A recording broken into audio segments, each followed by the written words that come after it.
Bonjour, comment tu t'appelles? Bonjour, moi j'appelle Emma.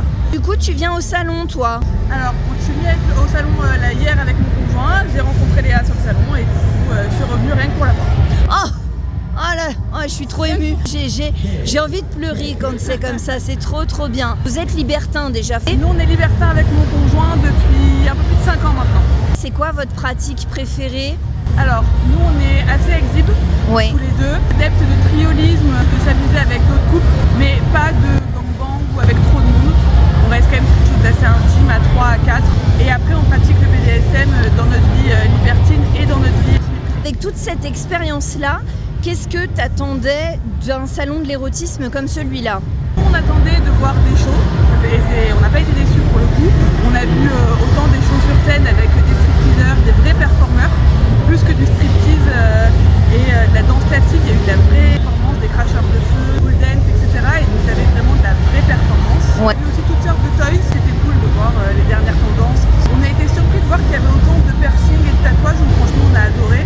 Et on a découvert Cinéma X avec une vraie scène en direct. Et ça franchement, outre le fait que c'est hyper sympa de le voir, la réaction des gens autour est toujours hyper surprenante. Nous qui avons l'habitude du libertinage, les gens qui regardaient comme ça, un peu fascinés mais sans réaction. Le spectacle est dans le public et dans les acteurs qui sont vraiment juste très drôles, en plus de leur performance. Il y a surtout beaucoup d'humour et c'est vraiment ce que j'ai aimé et qui a vraiment été véhiculé, en tout cas dans ce que j'ai vu. Tu t'es senti en sécurité, toi, dans les allées comme dans un club libertin classique? Alors, je me sentis hyper en sécurité. Forcément, hier, j'étais habillée un peu avec un body transparent. Sur YouTube, si tu veux, fais correct. C'était un peu plus sexy, on va dire, avec un body transparent, des bottes, etc.